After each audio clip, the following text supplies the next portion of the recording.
오늘 말씀은 마태복음 9장 1절부터 8절까지 말씀입니다. 제가 봉독해 드리도록 하겠습니다. 예수께서 배에 오르사 건너가 본 동네에 이르시니 침상에 누운 중풍병자를 사람들이 데리고 오거늘 예수께서 그들의 믿음을 보시고 중풍병자에게 이르시되 작은 자야 안심하라 내 죄사함을 받았느니라. 어떤 서기관들이 속으로 이르되 이 사람이 신성을 모독하도다. 예수께서 그 생각을 아시고 이르시되 너희가 어찌하여 마음에 악한 생각을 하느냐. 내 죄사함을 받았느니라 하는 말과 일어나 걸어가라 하는 말 중에 어느 것이 쉽겠느냐. 그러나 인자가 세상에서 죄를 사하는 권능이 있는 줄을 너희로 알게 하려 하느라 하시고 중풍병자에게 말씀하시되 일어나 내 침상을 가지고 집으로 가라 하시니 그가 일어나 집으로 돌아가거늘 우리가 보고 두려워하며 이런 권능을 사람에게 주신 하나님께 영광을 돌리니라. 아멘. 예수님께서는 공생의 사역을 통해서 사람들의 질병과 귀신 들린 자들을 고쳐주셨고 이를 통해서 예수님 자신이 자기 백성들의 그들의 죄들을 구원해 주시기 위해 오신 메시아 그리스도이심을 계속해서 나타내 보여주셨습니다. 특히 지난번에 바람과 바다를 잔잔케 하시는 사건과 또 귀신 들린 자의 그 병을 고쳐주시는 사건을 통해서 예수 그리스도의 신성의 능력을 분명하게 보여주셨습니다. 그러나 이러한 공생의 사역을 통해 그러한 놀라운 기적과 기적을 본 모든 사람들이 다 예수님은 메시아이시고 하나님이시며 우리를 구원하실 구원자이시다라는 사실을 깨달은 것은 아니었다는 것입니다. 그러기에 수많은 무리들이 예수님을 따라다니긴 했지만 그들은 단지 예수님의 이적과 기적에만 그들의 필요를 채우는 것에만 눈에 보이는 문제를 해결해 주는 것에만 마음과 생각을 두고 관심을 가지며 따라다녔던 것입니다. 하지만 그렇다고 해서 예수님께서 그들에 대해서 참 내가 이렇게 말하고 있는데 너희들이 깨닫지 못하는구나. 참 실망스럽구나. 너희는 나를 다 떠나라 라고 말씀하신 것이 아니라 계속적으로 그들에게 이 공생의 사역을 통해서 예수님이 어떤 분이신지를 알려주기 위해서 질병과 귀신 들린 자들을 고치시며 또 말씀을 증거하시는 이 사역을 유지했던 것입니다. 특히 이제 오늘 본문에 와서는 좀 더 예수님께서 어떠한 분이신지를 더 자세하게 가르쳐 주기 위한 사건이 등장하는데 오늘 본문을 보면 먼저 1절에 예수께서 배에 오르사 건너가 본 동네에 이르셨다라고 말씀하고 있습니다. 여기서 본 동네라는 말은 아마도 예수님께서 거하셨던 동네라는 의미를 의미하는 것으로서 마태복음 4장 12절 13절에 보면 예수께서 요한이 잡혔음을 들으시고 갈릴리로 물러가셨다가 나사렛을 떠났다라고 말씀하고 있습니다. 이 말은 뭐냐면 예수님께서 이 나사렛이라는 지역에 살고 계셨죠. 왜냐하면 예수님께서 태어나셨을 때에 베들레헴에서 태어나셨는데 그때 동방박사들이 와서 경배하고 그러한 일들을 통해서 헤롯이 유대인으로 왕으로 오신 예수님을 죽이고자 한 것을 하나님께서 동방박사들로 하여금 알게 하시고 헤롯에게 알려주지 않고 다른 곳으로 떠나게 하셨을 때에 헤롯이 그 베들레헴 지경에 있는 모든 아이들을 다 죽이려고 하였고 그때 예수님께서는 그 부모들과 함께 애굽으로 피신을 하셨습니다. 그리고 헤롯이 죽은 뒤에 다시 이제 베들레헴으로 돌아오려고 하셨는데 헤롯의 아들이 여전히 왕으로 있다는 사실을 아시고 그 남쪽 베들레헴이 아니라 북쪽 갈릴리에 있는 나사렛이라는 지역에 살게 되었고 그것이 예수님의 원래 고향이 된 것이죠.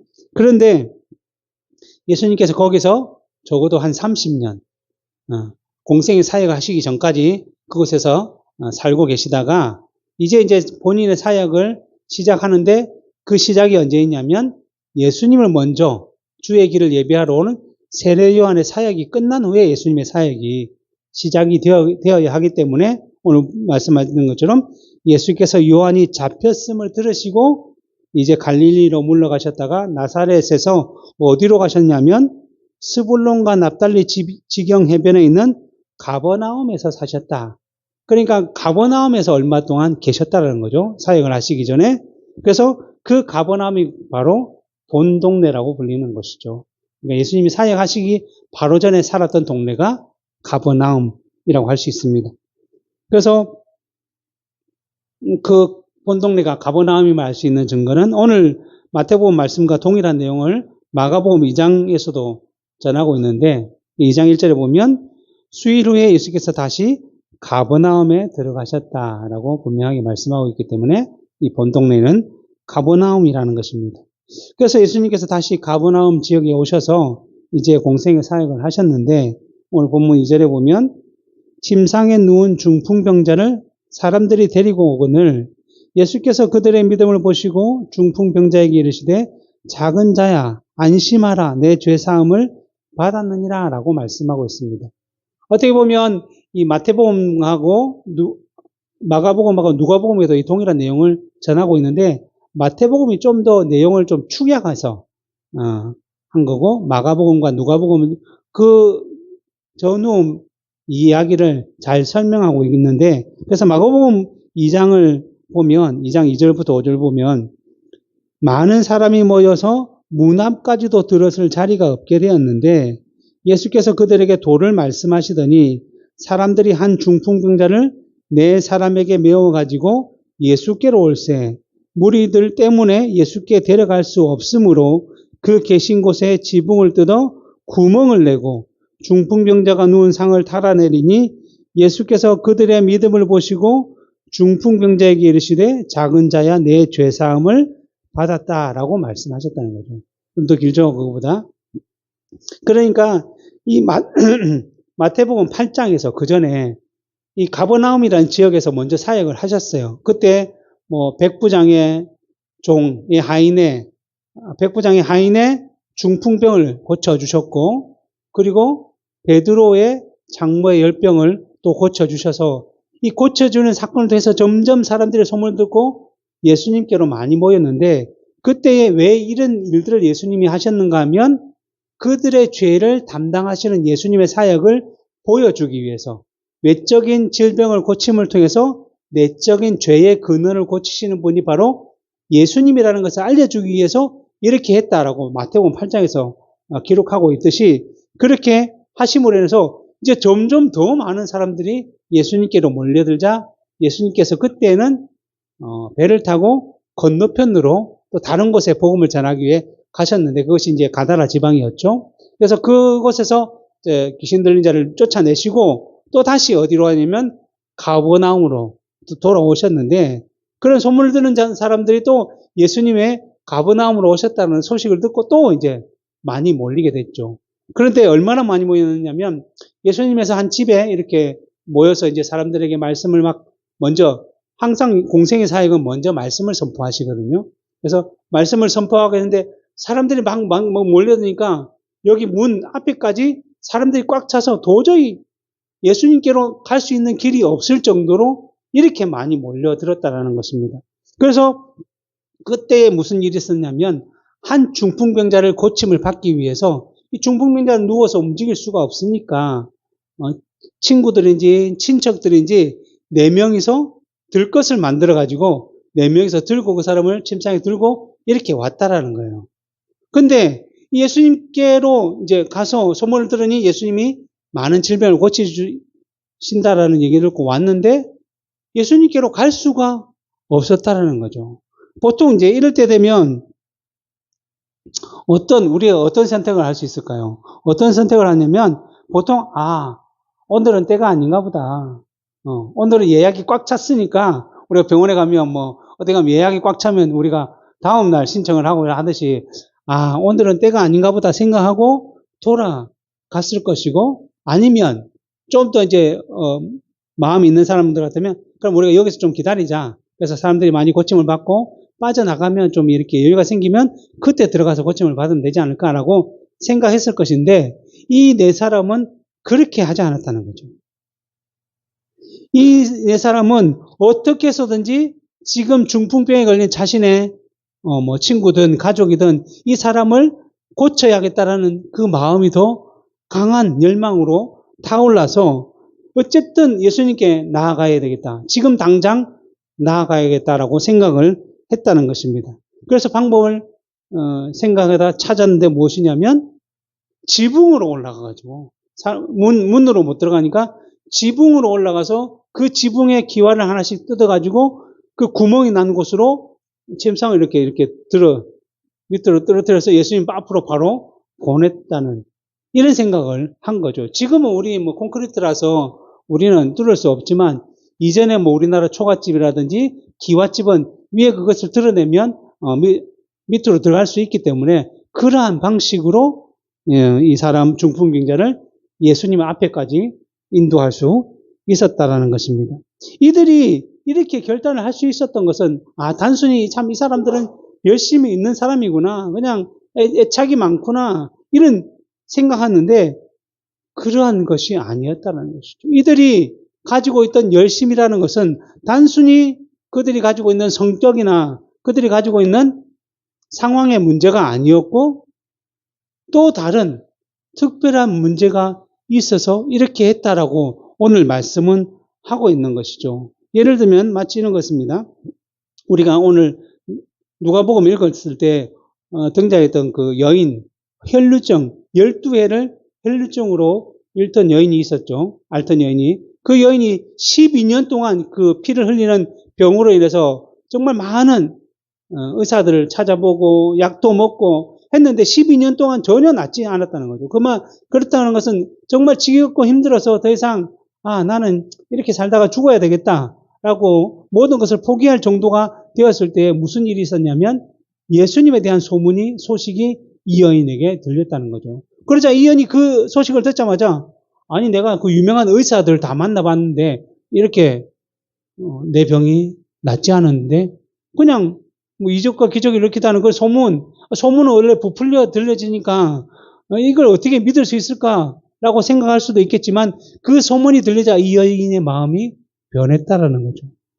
그만큼 실패와 고난을 맛보았지만 그것을 잊어버릴 만큼 무슨 힘이 작용해서 이 여인이 어떤 생각을 했냐면 그렇다면 내가 그 예수님 근처에 가서 예수님의 옷에 손만 대도 낫겠다라는 확신을 가지게 되었다는 거죠. 이 확신이 어떤 확신이었냐면 주님께서 주신 믿음, 하나님이 주신 믿음의 확신이었다는 거죠. 그래서 이 여인이 실제로 예수님을 찾아가서 몰래 뒤에 가서 옷에 손을 댔는데 이 몸의 혈류의 근원, 질병의 근원이 말라서 깨끗하게 되었다는 거죠.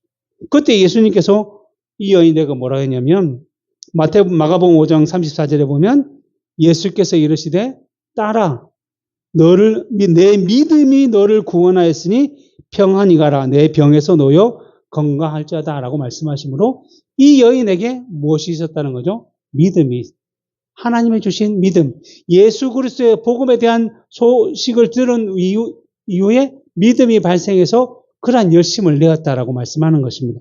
마찬가지로 이 중풍병자를 메고 온 네 사람도 역시 원래 성격이 끈질기고 포기하지 않는 성격이 아니라 그들도 역시 예수님에 대한 소식을 들었을 때에 그 말씀을 통해서 성령의 역사가 이들의 마음을 움직였고 그리고 예수님께 나아가면 구원받고 고칠 수 있다라는 사실에 대한 믿음이 확신이 있었기 때문에 이러한 일들을 행할 수 있었던 것이고 예수님께서 뭐라고 표현하셨죠? 그들의 믿음을 보시고 이들의 속에 있는 믿음을 보셨다라고 말씀하는 것입니다.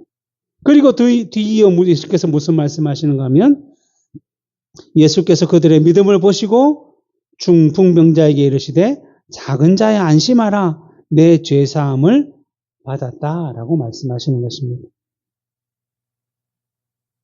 그런데 여기서 우리가 잠시 생각해 봐야 될 것이 무엇이냐면 분명히 예수님은 누구의 믿음을 보았느냐면 이 들고 온 네 사람의 믿음을 보았다는 거죠. 네 사람의 믿음을 보아서 이 중풍병자의 병을 고쳐주셨다라는 거예요.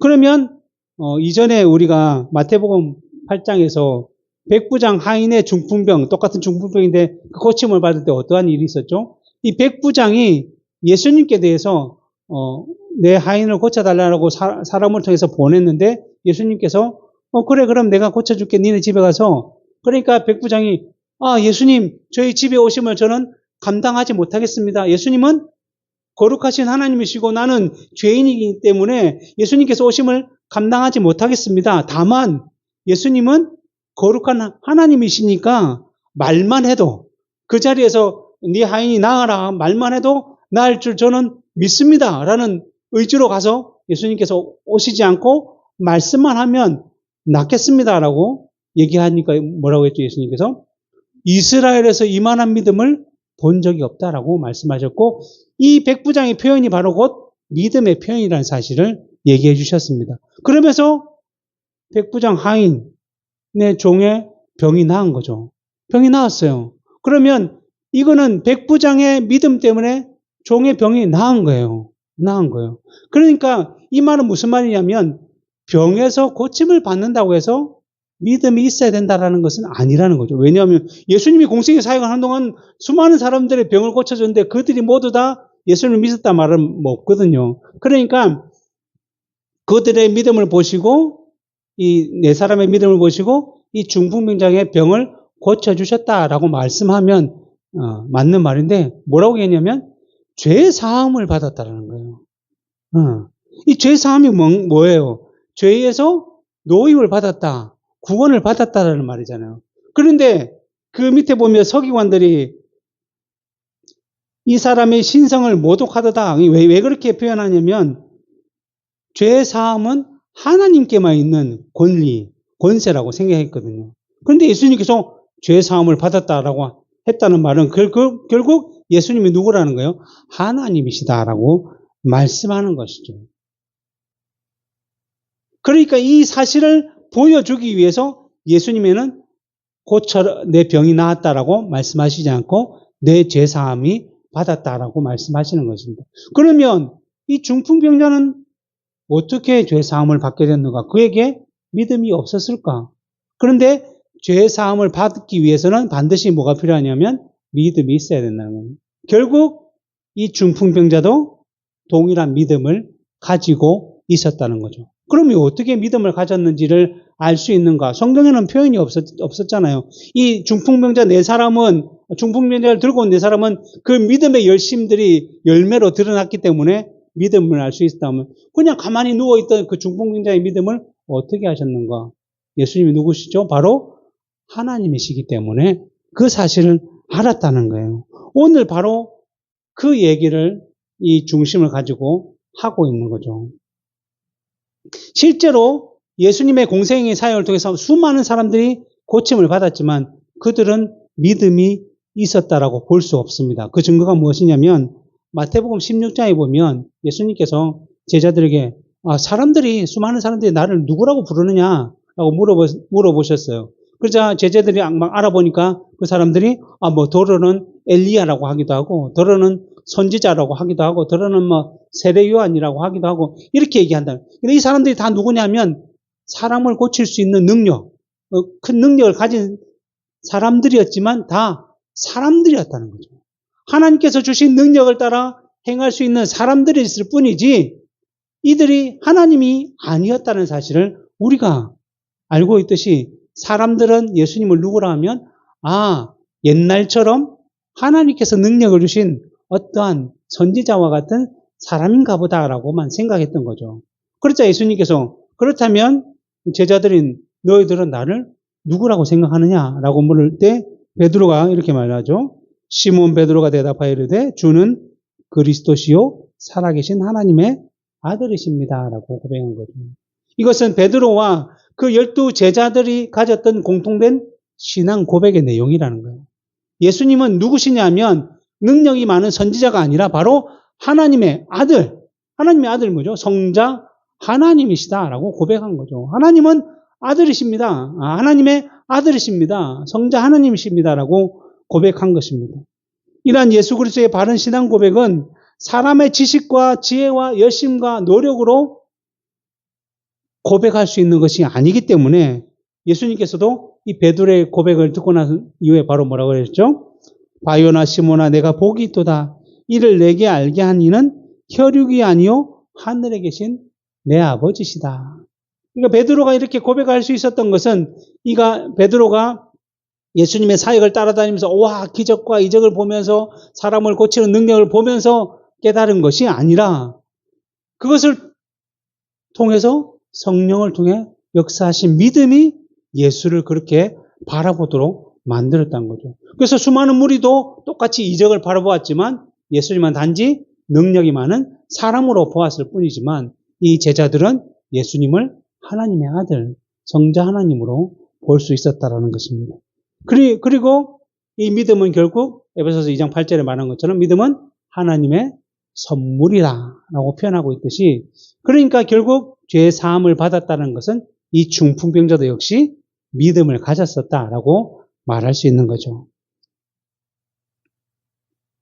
그래서 이러한 믿음이라는 것은 하나님께서 선물로 주시지 아니하면 결코 발생할 수 없고 그리고 하나님께서 선물로 주실 때 무엇을 통해서 선물로 주시냐면 바로 말씀을 통해서 복음을 통해서 주신다는 거죠. 누가복음 16장에 보면 부자와 거지 나사로의 사건이 등장하는데 이 부자와 거지 나사로가 어느 날 죽게 되었죠. 그런데 거지 나사로는 믿음을 가지고 있었기 때문에 어디로 갔냐면 천국으로. 그리고 부자는 이 세상을 살면서 여전히 세상을 사랑하고 세상을 따라 살아가다 보니까 하나님 없이 살아가니까 믿음이 없었기 때문에 어디로 갔냐면 지옥으로 갔죠. 그런데 특별하게 이 사건에서 뭘 보여주냐면 이 부자가 천국에 있는 나사로를 보게 된 거죠. 그래서 너무 지옥의 그 뜨거움에 고통스러워서 그 거지 나사로의 손에 물 한 방울이라도 적셔서 나한테 주면 너무 좋겠습니다. 라고 얘기했을 때 천국에 있던 아브라함, 그들의 아버지라고 불리는 아브라함이 뭐라고 했죠? 너는 이 세상에서 많이 누릴 건 누렸지만 거지는 그것에 누리지 못하고 이제부터 누리지만 너는 그럴 수 없다라고 분명히 얘기했습니다. 그러자 이 부자가 뭐라고 얘기했냐면 자신의 고통받는 곳 너무나 힘드니까 자기 형제가 5명이나 있는데 그들도 지금 나처럼 세상을 바라보며 살아가고 있다가 다시 이곳에 올지 모르니까 거지 나사로를 살려서 이 땅에 보내서 그들에게 찾아가서 이 상황을 말하면 내 형제들이 믿고 하나님께로 또 천국으로 갈 것이니 그렇게 해달라고 요청을 했어요. 그러자 아브라함이 뭐라고 했냐면 이르되 모세와 선지자들에게 듣지 아니하면 비록 죽은 자 가운데서 살아나는 자가 있을지라도 권함을 받지 아니하리라 라고 말씀합니다. 여기서 모세와 선지자들에게 듣는다는 것은 뭐예요? 모세나 선지자들이 다 성경을 기록한 자들이거든요. 그러니까 하나님의 말씀을 통해서 믿음에 들어가지 아니하면 사람이 죽었다고 깨어난다 할지라도 그 사람이 예수를 믿고 죄사함이나 구원의 은혜를 받을 수 없다라는 거예요. 물론 잠깐 기적을 보고 막 놀래가지고 예수님을 따라다녔지만 그 모든 자들은 다 예수님을 떠났고 실제로 그 사람들이 뭐 했습니까? 제사장들이 예수님을 잡아가 로마 군인이 넘길 때 십자가에 못 박거라 소리쳤던 사람들이 바로 그 사람들이었거든요. 그러니까 결국 이 이적과 기적을 통해서 믿음이 발생하는 것이 아니라 세상의 어떠한 지식과 지혜로 발생한 것이 아니라 바로 말씀을 통해 복음을 통해 성령께서 믿음을 일으키셔야만 그 은혜가 작용이 되며 그 사람들만이 어때요? 죄 사함의 은혜를 누리게 된 것입니다. 예수님은 그것을 보았다는 거죠. 예수님이 어떻게 볼 수 있을까요? 예수님은 바로 하나님이시기 때문에 그것을 볼 수 있었다. 오늘 본문에서 그 얘기를 하고 있는 것입니다. 그래서 예수님께서 그 중풍병자의 믿음을 보시고 내 죄사함을 받았다라고 말하니까 마음에 걸리는 자들이 있었죠. 그건 뭐냐면 3절에 보면 어떤 서기관들이 속으로 이르되 이 사람의 신성을 모독하도다. 예수께서 그 생각을 하시고 이르시되 너희가 어찌하여 마음에 악하는 생각을 하느냐라고 말씀해 주셨습니다. 그걸 좀 더 자세하게 설명하고 있는 마가복음 2장에 보면 어떤 서기관들이 거기 앉아서 마음에 생각하기를 이 사람이 어찌 이렇게 말하는가 신성 모독이로다. 오직 하나님 한 분 외에는 누가 이렇게 능히 죄를 사하겠느냐. 그들이 속으로 이렇게 생각하는 줄을 예수께서 곧 중심에 아시고 이르시되 어찌하여 이것을 너희 마음에 생각하느냐라고 말씀하셨다는 것입니다. 예수님께서 중풍병자에게 너 병에서 곧 나았다라고 말씀하시지 않고 죄 사함을 받았다라고 말씀하시자 서기관들이 이 말씀을 듣고 아니 하나님 한 분 외에는 죄를 사할 수 있는 능력이 있는 분이 없는데 예수님께서 말씀하시니까 너는 신성 모독을 하는 것이다 라고 말을 마음속으로 했다는 거예요. 실제로 소리를 내서 말하고 싶긴 했었지만 옆에 있는 사람들 때문에 아마 찔려가지고 말을 그냥 마음속으로만 했는데 하나님이신 예수님께서 그 마음속에 있는 생각까지 다 아셔서 어떻게 너희는 마음속에 그렇게 생각하느냐라고 바로 그냥 대놓고 책망을 하셨다는 거죠. 결국 예수님은 바로 신성의 능력을 가진 하나님이라는 사실을 이 말씀을 통해서 보여주고 있는 것이죠. 우리는 육신적인 제약을 통해서 사람들의 마음의 생각을 잘 모르죠. 그래서 우리가 보통 말하는 일본 사람들은 막 친절하게 막 하지만 속에는 무엇을 가지고 있을지 모른다라고 얘기하고 있듯이 우리 10길 물속은 알아도 한 길 사람 속은 모른다는 표현처럼 우리는 그 사람의 속을 알 수가 없습니다. 그러나 예수님은 우리를 지으신 창조주 하나님이시기 때문에 우리의 마음을 다 아시죠. 그러니까 그 중풍병자가 믿음이 있음을 보시고 죄사함을 받았다라고 말씀하셨을 뿐만 아니라 서기관들이 이것이 신성모독이다 한 말까지 그들의 생각까지 다 아시고 말씀하셨다는 것입니다. 결국 이 서기관들 뿐만 아니라 그 주변에 있는 그냥 수많은 군중들은 예수님이 어떤 분이신지를 잘 몰랐던 것이고 단지 예수님을 그냥 능력이 많은 한 선지자라고 생각했기 때문에 이런 표현들을 할 수밖에 없었던 것입니다. 만약 일반 사람들이 이런 신성모독의 말을 했다면 아마 이들은 돌을 들어서 쳐 죽였을 것이지만 예수님의 능력이 그 가운데 있었기 때문에 이들이 그렇게 못했다는 것입니다.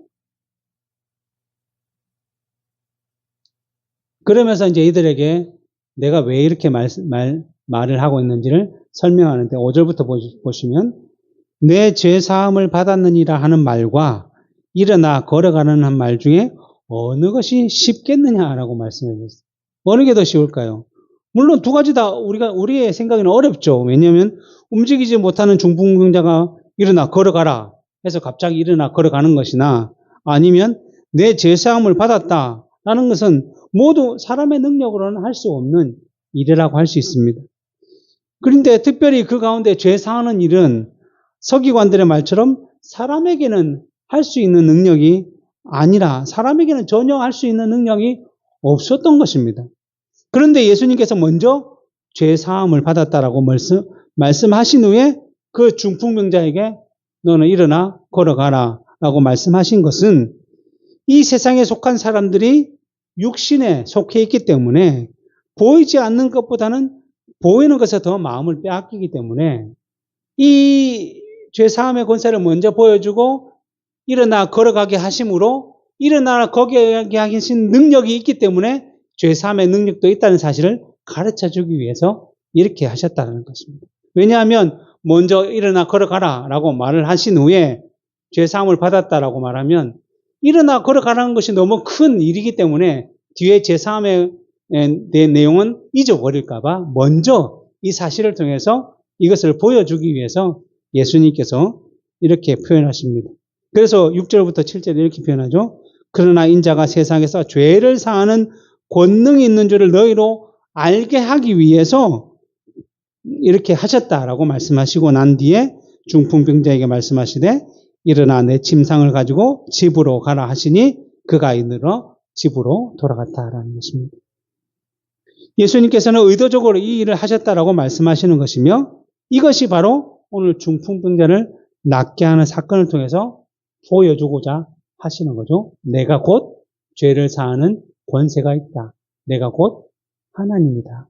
내가 너희의 구원자다. 나로 말미암지 않고는 아버지께로 올 자가 아무도 없다. 내가 지금 너희의 병들을 너희의 어려움들 문제들을 고쳐주고 있기는 하지만 이것은 단지 눈에 보이는 현실일 뿐이고 그 너머에 그 모든 질병과 모든 어려움의 근원인 죄를 내가 사는 자다라는 사실을 가르쳐주는 것이죠. 그러자 오늘 본문 8절에 보면 무리가 보고 두려워하며 이런 권능을 사람에게 주신 하나님께 영광을 돌렸다라고 말씀하고 있습니다. 마가복음 2장에서도 그들이 다 놀라 하나님께 영광을 돌리며 이르되 우리가 이런 일을 도무지 보지 못하였다라고 말씀합니다.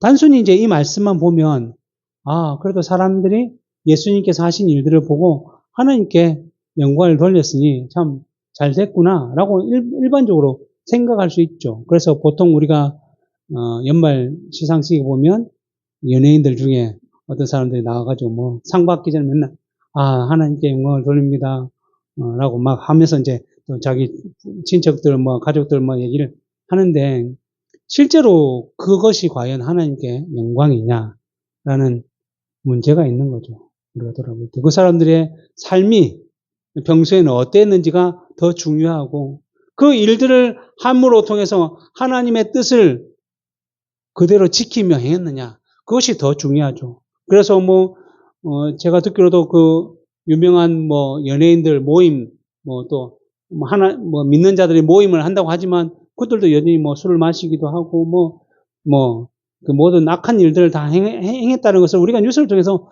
다 보고 있듯이 그것이 우리가 입으로 하나님께 영광을 돌렸다고 해서 그 다 하나님의 영광이 되는 것은 아니라는 사실을 우리가 봐야 돼요. 왜냐하면 오늘 본문 8절을 다시 보면 무리가 보고 두려워하며 이런 권능을 누구에게 줬다는 거예요? 사람에게 줬다. 여전히 그들은 뭘 인식을 하지 못한 거죠? 예수님이 하나님이시라는 것을 가르쳐주고 계시는데 그것을 인식하지 못하고 사람에게 주신 하나님께 영광을 돌렸다는 것은 그들이 돌린 영광조차도 잘못된 것이다라고. 우리가 하나님을 믿는 자로서 하나님의 영광을 위해서 살아간다라고 말들을 하고 있는데 과연 그것이 내 마음대로 하면서 세상의 가치와 방식을 따라 좋은 일이니까 하나님께 영광이 된다라고 표현하고 있는지는 않는지를 돌아봐야 합니다. 내 자식이 좋은 대학을 가니까 그것이 하나님의 영광이 되고 내 자식이 좋은 직장에 들어가서 그것이 하나님께 영광이 된다고 얘기하고 내 자식이 정말 좋은 사람들과 결혼하고 좋은 일들을 하니까 하나님의 영광이 된다고 얘기하지만 그것이 과연 하나님의 영광인지를 우리가 분명히 기억해야 돼요. 그 사람이 돈을 잘 벌고 세상에 덩더리고 있는데 사람을 속이고 다른 사람을 깔아뜨리고 다른 사람을 비난하고 그 일들을 만들었다면 그것이 과연 하나님의 영광이냐? 아니라는 것이죠. 하나님의 뜻이 아니라는 거예요. 거지 나사로처럼 이 세상에서 거지처럼 산다고 할지라도 그 마음 가운데 하나님에 대한 마음, 하나님의 뜻을 따른 자세가 있다고 한다면 그것은 오히려 하나님의 영광이 되며 결국은 하늘에 가게 되는 것입니다. 그러나 부자처럼 많이 이 세상에서 가치를 높이며 살아가고 사람들의 칭송을 받으며 살아가지만 그 마음 가운데 하나님의 뜻이 없고 하나님의 뜻대로 행함이 없다고 한다면 아무리 하나님께 영광을 돌린다 할지라도 그것은 거짓된 것이고 하나님께 영광이 되지 못한다라는 것입니다. 예수님께서는 이 사실을 우리에게 보여주고 있는 것입니다. 우리가 하나님의 백성이고 하나님의 사람이라고 한다면 이러한 부분들을 좀 기억해야 할 것입니다. 물론 우리가 완전하게 살아갈 수는 없지 않습니까?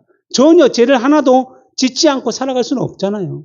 그래서 죄를 지으며 또 이런 살아가는 가운데서 우리의 마음과 생각과 자세와 태도가 과연 하나님께 있느냐라는 것이죠. 그리고 하나님의 사람이라면 당연히 자기에게 주어진 모든 일들, 은혜들을 다 누구에게 돌리냐면 하나님께 돌릴 수밖에 없는 거죠.